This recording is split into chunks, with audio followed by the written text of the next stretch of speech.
Hi, and welcome to the Resilience and Brilliance Single Women Summit, where we are learning to get up, get over, and move forward fiercely. Ladies, this is your place to be, and this is your time to shine.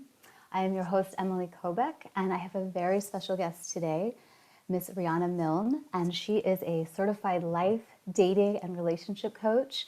She is a triple master's, a clinical trauma therapist, best-selling author, and the host of the podcast Lessons in Life and Love, where she gives you the exact skills you need to attract and keep the life that you desire and the love that you deserve.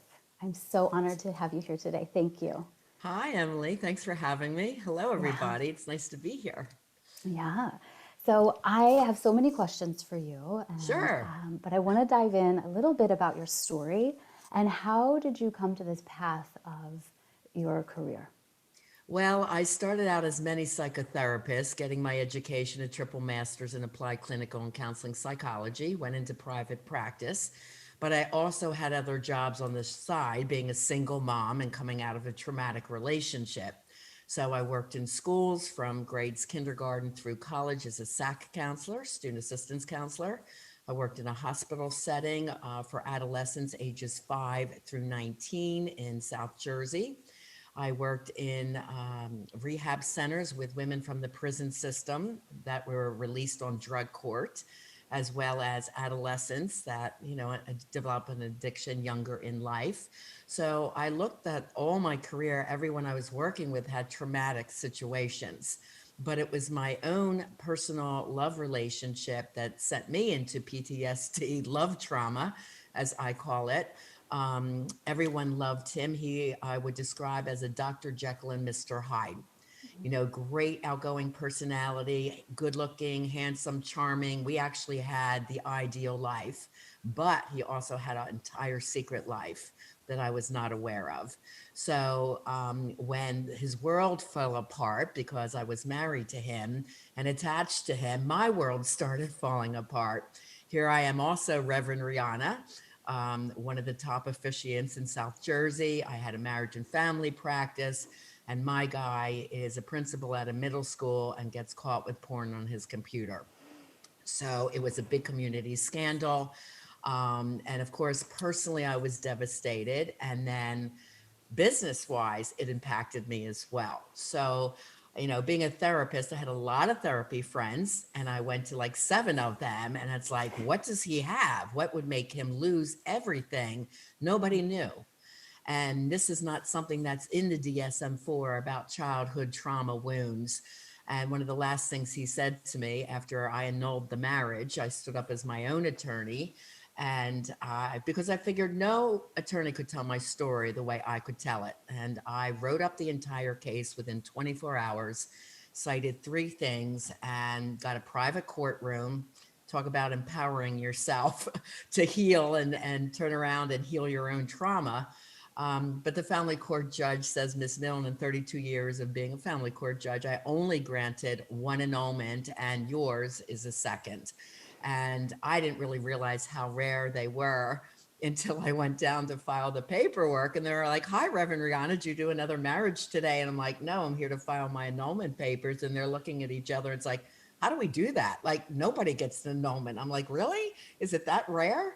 I just faced whatever fear it was to be an attorney and stand up and tell my story, and prove the fact that, I was frauded by a sociopathic individual. And that's what I did. So that began the journey. But when he said to me, I don't understand why I sabotage and ruin everything I love, because I do believe that we had a good love, but he ruined it, and then his history, he ruined it every time. And I said, I don't know either, but I'm going to figure it out. And that started the research. And really, there was not anything out there about childhood trauma. Years later, the Kaiser Permanente group came out with a study in how those with unhealed unconscious childhood trauma impacted them in health, with a study of overweight people, overweight adults. So they did health and disease and found if you don't heal your trauma, you die earlier, you're more prone to diseases. It's a fabulous study that people should read, but it didn't hit on life, love, and relationships. And that was the part that I went into massive study and research. And then I developed coaching programs around that. Wow. So it's Wow. quite a long story, but that's how Yeah. it all happened. Right. And so you had you said you had you went to seven therapy friends. Yeah, Is that because right? therapists didn't learn about this. I didn't learn about it either. That's why, you can't change what you don't understand. That's one of my favorite comments because I'm like, I don't get what went on. How can I change this? Right. Is there hope for him? Is there, why am I attracting this type of person into my life? I'm a good person. I don't get it. So I needed answers for myself to heal the relationship. And no, we did not learn this. And still, it is not in the DSM-4, which is a psychotherapist model. PTSD is, but that is mostly explaining around, sudden death, like our soldiers may experience witnessing death, or anyone in a car accident or witnessing death, but they don't talk about the emotional trauma that's very real that many experience in life and love. And as a matter of fact, the research shows 9 out of 10 people suffer in life and love due to unhealed childhood wounds and traumas. So I named the top 10. There's more than 10, but I came up with a childhood trauma checklist that I have my clients look at, and then they can identify when they sit and reflect back to their childhood. And this is a direct correlation to how things are showing up for them in life, love, and business. Wow. So 9 out of 10 people. Wow. And there's kind of a standing joke. They said the other one is sociopathic or psychopathic, and nothing's wrong with them. So they don't say, no, I had none of these, Right. And most people, when they hear the word trauma, they think, okay, witnessing something like a death or being raped or molested. But there's the top 10, and they are quite traumatic for people because they lead to dysfunctional patterns in adult life. And why is that they lead to dysfunctional patterns? Why does that happen? Why does trauma lead to dysfunctional patterns? It's because children develop coping mechanisms when they're young to survive. And they're working on very limited emotional maturity, right? Because they're children. And we have to just cope with the atmosphere that we've been given. If you'd like, I'll go into what the top 10 traumas are and then how they show up as an adult, and then what coping mechanisms became normalized. I For would love that. example, with verbal abuse, if a young person tried to speak up to defend themselves and they'd be whacked across the face and say, shut up, I don't want to hear what you have to say, then they learned as a coping mechanism, he's mad, my dad's mad, I better shut down and shut up and not say anything. And this was survival. And this could be a man that later is a passive aggressive. If his wife's upset, he's not going to say anything. He's going to shut down until he feels safe. Why? Because that was what he was taught and became normalized when it comes to being emotionally triggered. So Yes. that's one example. Thank you. Yes, I would. I would like to know these 10 childhood traumas. And the list is longer than 10, but these are the top Yes, 10. these are the top 10. And Yeah. this comes again from being a psychotherapist, 21 years in business, becoming a certified coach in 2009 and 10, and then doing this study at that point. So, and I'm always studying, there's always new information coming out on this, but still the top 10 are pretty solid. And interestingly enough, when I developed my list and I read the Kaiser list in 2016, we did not have the same things. Like they were missing 2 or 3 of my top things. And I'm like, how could they be missing them? And the Center for Disease Control later added those to their list. So I'm glad that they did because I think they were missing some key components there. Okay, so as I go through the list, I want the listeners to understand this is not about blame or shame. We're not looking to blame your parents or caretakers at this stage of life. We're just looking to understand. And it's not about being shame-based because as children, we just exist in our environment. We really have no say. We have no ability to take action, right? I don't want to call us victims because we are just part of our environment. And the good thing is all these dynamics can be changed. We can make the unconscious consciously aware, and we can change the old patterns. So that's the good news. Okay, so number one is if your caretakers had any addiction. Now, Kaiser said drugs and alcohol. Me being a licensed drug and alcohol counselor, I'm like, they're missing so many addictions. So here's some of the ones I named: drugs, alcohol, sex addiction, meaning you knew your parent was a chronic cheater and you held on to the secret. That was one of mine. Um, uh, let's see. So, sex addiction, porn addiction, gambling, hoarding, spending, eating, gaming, TV watching, workaholism, and one of the newer ones I've added is social media addiction, where the parent's always on their phone or their computer and ignoring the child. This is becoming really bad with kids. Here, just take a machine and be on the machine and leave me alone. And that's leading to, social anxiety for our young people today. So that's the addiction piece. Number two is verbal abuse. Now, you could have watched mom and dad yelling and screaming at each other, or they might have been yelling at you. But also, the deeper wounds are like those put downs, like, why don't you change that, hon? You look fat in that. Or why should I invest in you in college? You won't, you're going to just waste my money. These verbal slurs or put downs, or not even hearing the words, I love you, or great job, kiddo, I'm proud of you. These kind of verbal messages, if they're good, they're great. And if they're bad, they're horrid. And it's one of the self-talk that goes into our heads is coming from these verbal messages that we have heard over and over again. It could be from parents or coaches or teachers as well. Mhm. Okay. Number three is emotional abuse or neglect. Number four is any physical abuse, beatings, hittings, rape, or molestation. Those could have happened inside or outside of the home. The home could have been perfect, but the child walking to school every day could have been beat up by the bullies, you see. So, in or outside of the home.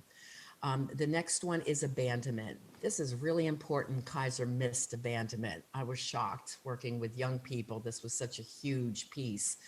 So there's different kinds of abandonment. There's fault and no fault abandonment. So a no fault abandonment would be if a parent happened to die early, if they were recruited to go to war, or a parent that traveled all the time.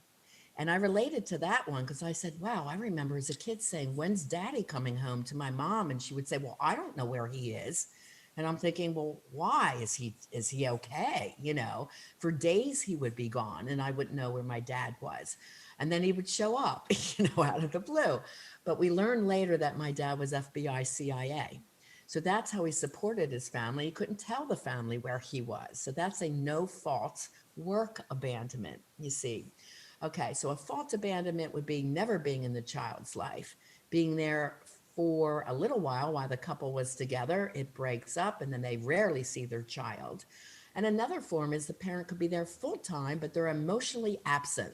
They don't engage with the child, they watch football all day on Sunday, they don't go to their kids' sporting or art events, whatever that may be. So they're just emotionally not attached. Okay, so abandonment's a big one. The next one would be adopted, part of the foster care system, or needing to live in another person's home because your parents couldn't keep you. Even if it's a grandparent, aunt, or uncle, you were displaced. Number seven is one of the most common, which I call personal trauma. This is if you were ever bullied, put down, you didn't feel good enough, given messages like you're too fat or you're skinny and gawky, so you're the nerd. You might have had asthma, so you can't be one of the cool kids on the football team.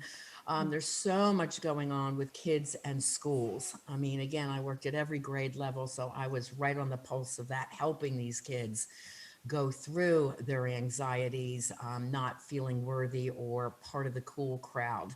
So it could be any of those messages of not feeling good enough.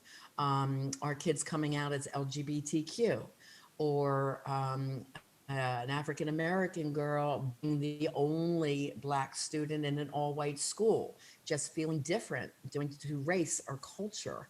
So this is huge. Trauma number 8 is sibling trauma. So most common, it's when you don't feel as good as your sibling. Like they could be the golden child because they're more handsome or beautiful, or they're the star athlete, or they get better grades than you and you're always compared to that older sibling.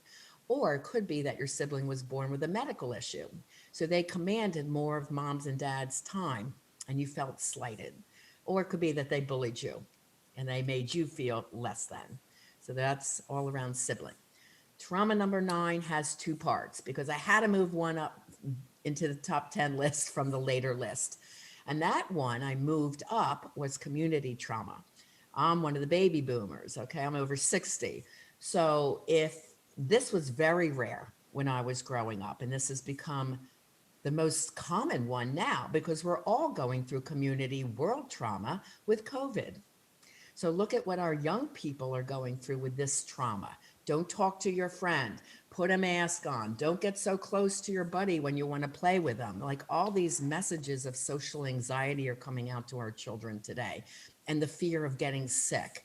So community trauma is big. This is also our mass shootings, our school shootings, our floods, fires, hurricanes, which are becoming more and more prevalent with global warming. So again, this was not very common as I was a child, but most common now. The other one that was number 9 is family trauma. So this could be like the military families that have to move every 2 to 4 years, growing up with a lot of lack messages. We don't have money. We can't afford that. We won't make the bills. And some of these lack messages are going on right now. Um, Growing up in a dangerous neighborhood where you're afraid to go out, to play because you might be kidnapped or taken or whatever. So there's a ton of messages in trauma 9 right now for our young people. And trauma number 10 is if your mom or dad or caretaker had any mental health issues. Now, when we were growing up, our parents really didn't go to therapists, so we kind of have to guess. And the 2 most difficult for people to navigate is borderline and bipolar. So bipolar is manic depressive, and manic can come out as a gambling spree, a spending spree, an eating binge, hoarding, anything like that. Depression can come out as anger, moodiness, checking out, or just emotionally exhausted all the time. So that's manic depressive. And borderline, I think, is the most difficult. This is when you never know what mood your parents going to be in. Because when they're great, they're great. When they're bad, they're horrid. And it's like walking on eggshells all the time. And they are quick trigger anger at things that nobody else would get angry about. So it leaves a child very anxious. And one common element all my clients have when they come to me is this ongoing underlying anxiety. They feel anxious all the time and they can't seem to calm that down. And that's because trauma stays stored in the brain and the body cells. And we have to do the work to get that released from your body. So that's the top 10 traumas that I work on with my clients, plus any others that they present to me. Wow. Thank you. Yeah, while you were sharing that, I was having to really regulate my own breathing. That's a very triggering list. Yeah. Yeah, and I hear also from your perspective of trauma is that it doesn't have to be an ongoing experience. A trauma that it impacts someone, a child very deeply can be one time or one statement from someone that matters. Yes. Yes. And how they show up, I'll give you some examples in life, love, and business. So in life, that could be the anxiety, depression, the fear of going for it in your own business. Like you'll go so far, then it's like, well, I can't spend that money on that coach because what if I fail? So that holding yourself back from real successes because you don't have enough faith in yourself or faith in general. Someone that grew up, for example, with an alcoholic mom, that might have been a woman that became a people pleaser. So mom wouldn't yell at them in the morning, or their siblings. They might have gotten the siblings breakfast and lunches together and got them out to the bus station. Why? So mom wouldn't be screaming at them in the morning. So she learned that love comes from people pleasing. So I might have a couple that comes into me and says, the woman would say, I'm tired of not feeling any love. I do everything for my kids and my husband. They do nothing for me. So she's exhausted and resentful. So that's people pleasing, which is very common with women. Also, perfectionism comes from having things just so, if you have an angry mom or dad. Um, Jealousy and control comes from those messages of not feeling good enough. So if you're in a relationship, and this is how it comes out in love, codependency, jealousy, controlling your partner. That's usually from messages numbered from trauma 2, which is verbal, and 7, not feeling worthy enough. So those in combination can cause a lot of havoc in love. Lying to your partner because you're afraid you're going to get punished. So you have that 50-50 chance of getting away with something. So you become a constant or habitual liar. And if as a child you used to get beat when you were in trouble, you would say, whoa, well, if I learn to lie well, then I might get away with it. So what happens, those people at the top of the scale, like I said, 90% have 1 to 3 of these, maybe more. But those that have 9 or 10 with severity levels of 9 or 10, these are the people that are sociopathic, psychopathic, and narcissistic. They're at the higher end of the scale.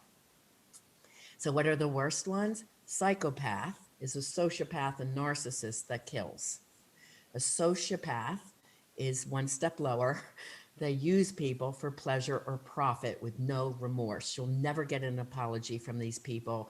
You'll never hear them say, it's my fault. They always are blaming other people. Very difficult person to live with. And they come off usually very charming because their soul wants love. So these are, the charmers, the manipulators, and in the first, month to 4 months of dating, they're like, wow, I found the best person. They communicate with you, they give you gifts. They're this stellar boyfriend or girlfriend. And then usually the studies show 4 months to 9 months, or as soon as there's exclusivity, engagement, living together, marriage, or a child, any life transition, they usually get triggered and they can't hold up the false pretenses. So sociopaths, there's more of them out there than you'd realize. So for our single women, you have to empower yourself with education, because they're saying 6 in 25 are sociopathic. So you have to be very careful. You have to know all the signs, the red flags of this type of people. There is an art, a science, a psychology, and a spirituality to dating that I empower all my single people with. Yes. So you have to be really careful. There's more things like addiction. Very often that comes from unworthiness, fast trigger anger. They might have learned that yelling is the way to solve problems because they watch mom and dad yell and scream at each other. Impulsivity is one of the worst ways to hurt you and the partner you're attached with. So for our ladies out there, if you're with a partner that is showing any of these signs, you want to reach out and get help right away. And it's not like we're looking to change your partner. We've got to change how you react to it and empower yourself to say, really, is this the love I deserve? And if not, you've got to break free from it, break from your love addiction or codependency, get strong, get educated, and get back out there to attract an emotionally healthy, conscious, and evolved partner. Yes. Yes. And how do you say that in your perspective that we heal these traumas? There's many steps that I use, and it really depends on each person that comes before me. Okay, because everyone is a different puzzle, right? Everyone has experienced different types of traumas and different severity levels of traumas. They come to me with different behavioral patterns. Some may be an extrovert and yell and scream. Some may be the introvert and shut down and get scared and afraid to express their feelings at all. So those are someone that I have to increase their confidence and teach them to empower themselves to speak their needs and their feelings. And if that partner shuts them down, they have the confidence then to leave, right? They become to feel worthy and saying, no, I deserve something better. So there's everything about, first we heal the trauma response system. So I have to do, the brain and body work, the psychology of healing trauma. Meditation. There's a certain meditation that my clients do. I do vitamin therapy. Everything is holistic. My clients do not end up on psychotropic meds because that is just a band-aid to the problem. So many people take antidepressants and anti-anxiety meds and they're not getting to the root of the problem, which is solving the childhood trauma piece. So until you dive deep into that, why keep taking medication that has horrible side effects?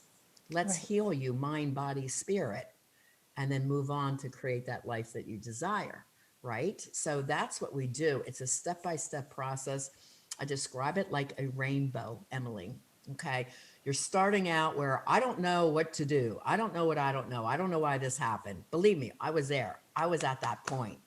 So the education, right, helps you learn. And then you start doing these techniques, but you'll slip. And people are there, well, why do I have to have a slippage? Because the unconscious norms that you've attached to as a child are so strong, it takes a while to break them. As a clinical trauma professional, the best time period I can have with someone is 6 months to break all the patterns. I can do it in 4, but I'd rather have 6, depending on how many traumas you come to me with. The more time I have, the more I can teach you everything that we need to do in breaking these patterns and these habits. So eventually you get the new techniques around month 2.5, 3, you're starting to feel totally different. You're using them. They're becoming normalized. You're practicing them. And then all this wonderful things start happening. Like my people get amazing job offers. I just read a testimonial from John that got, an Emmy nomination. I talked with a client yesterday where she was at a $60,000 job. Now she's getting offers for 100 plus. So when the confidence and the mindset changes, which I call the mindset for success, your whole life changes in every area. So it's very exciting for me as, the coach to watch this and to do this journey with my clients.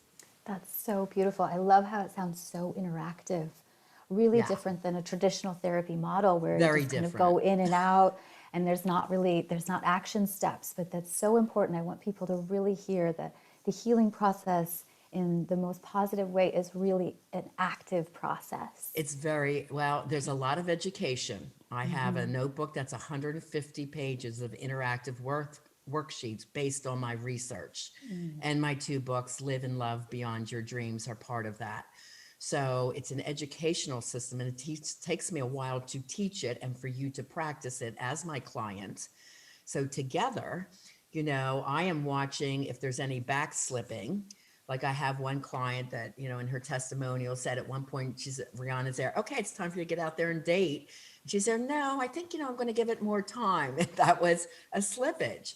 And I said, no, you're really ready.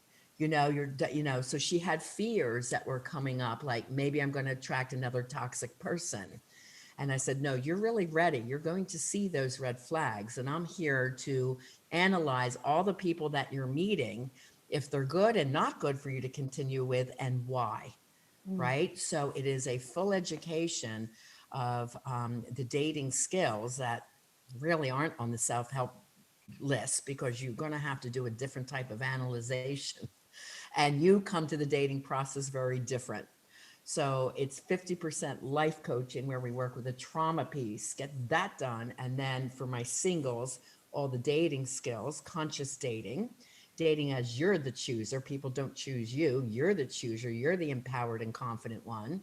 And you always go for someone your level or a step higher, never lower. And then if it's a couple, we do relationship rescue work, which is new communication styles, understanding more empathy of the childhood traumas that come up, recognizing them individually, taking ownership and responsibility of these patterns and behaviors. And the more you're catching them and stop, then your partner acknowledges, that's okay, hon. You don't talk to me when you're ready. So it's a whole different way of communicating with your partner with love, understanding, kindness. So we rebuild the safety of the relationship, and the art of communication is definitely redone. Wow. Yeah. Now, I hear so many women, they're in this, like you in your book. Yes, the name of the book is. The book is Love Beyond Your Dreams, Break Free of Toxic Relationships to Have the Love You Deserve. And then Yes. it goes with its sister book, Live Beyond Your Dreams, From Fear and Doubt to Personal Power, Purpose, and Success. And the reason they go together is one about love skills, and then the mindset skills is in live. And you need them both to be successful in life and love. So they're meant to go together. I see. And is trauma the reason that women are drawn to toxic relationship dynamics? Yes, because people of trauma attract people of trauma. Okay, so Once it you fits become, together. well, yeah, because once you become emotionally healthy and you know all the signs of what is unhealthy, and you get those questions out. I go into like 25 questions that my clients ask on the first or second date, very nonchalantly. And they get educated as about, is this person in front of me emotionally healthy or not? And then they have the strength and the confidence to walk away. We don't care how cute they are. And I have learned in this research that most people fall in love, as we're taught, especially in the USA, through chemistry, romance novels, Right. motion pictures, movies. The Sleeping Beauty concept. Oh, he kisses you. He's a handsome prince. We're going to be happily ever after. Wrong, because your chemistry is when the brain ignites, right? And you're attracted to what's normalized in your life. So if you grew up as a woman with that toxic, demanding father, but he can be charming, you're going to end up with a guy very similar to that because that's what the soul and the psyche knows. So that your chemistry is lighting up. It's like, oh, great, this feels good. Why? Because your body and your brain knows this pattern. It's very unconscious. Right. And there's that resistance to feeling better as well. Yeah. And so what would you say to the viewers that are on the edge of that? They're like ready to feel better, but there's that unconscious resistance. What's the next step, or what could you offer for them? Yes, I do understand that, my clients come to me fear-based. There's usually a low trust factor for people, or they say, oh, I've tried therapy, and again, it's so different from therapy, although I am a psychotherapist. So I do have that mental health component that I teach as well. But one of my clients had said to me, I had 7 years of therapy and I've learned one more in 1 hour with you than I have in those 7 years. So the reason is education. Okay. So how people get started is with a life and love transformation discovery session with me. And I give them 5 assessments that quickly tell me what's going on in their life. We meet one-on-one in a Skype session, and I put all the pieces together from their history to what they have told me. And then we devise the best game plan for them based on what they've experienced. So it's a very individualized process. And I mean, people can get that for only $47 and it's $500 value. So, and they have the opportunity to meet with me personally. So that's the most important part. Knowledge is power. And, I want to really stress to your ladies in this conference that you can totally change. You can get beyond the fear-based negative thinking. And the research shows most people have 8 out of 10 fear-based thoughts. And we change that around. 8 out of 10 are positive, empowering thoughts. And your life just totally changes. Like you have this amazing positive light and energy. It is a spiritually based program. So your faith goes up in yourself and in the world. And you just come across life in a whole different way. It's just very empowering. That sounds so beautiful. Thank you. You're Is there welcome. anything else that you would like to summarize as we close today? Yeah, I would just say don't wait because these skills you learn, you will use the rest of your life. And you are worth the investment in yourself. That's so important to create that life you desire and to have the love you that you deserve. And I do have free gifts for you at my website, rianamilne.com. And there is the free ebook, Why 9 Out of 10 People Struggle in Life and Love and How to Fix This to Have the Love You Deserve, free book chapter downloads of both my books. And then there's 4 free love tests. So for the assessments, you can take them for free. I get a copy of them. I'll analyze it for you. But if you want to do that deep dive, you can sign up for that too for only $47 to work with me personally. And then do listen to my podcast, Lessons in Life and Love. I have 105 shows and they're very empowering. Some are funny, down to earth, but a lot of great advice that I hope you'll find very helpful. The thing is, start today. Empower yourself, ladies, because it's a beautiful life and time is too short to be unhappy. Yes, thank you. That is so beautiful. And your podcast is so much fun. It is Thank you, deeply Emily. moving. There's a blend of interviews. You actually do like phone calls and laser coaching with women, people that call in, and it's incredible. So I highly encourage people to to look into that. Thank you. Yeah, thank you so much. And I You're hope that welcome. you'll take advantage, all the viewers will take advantage of this generous offer and go visit her website, riannamill.com. Right? Okay.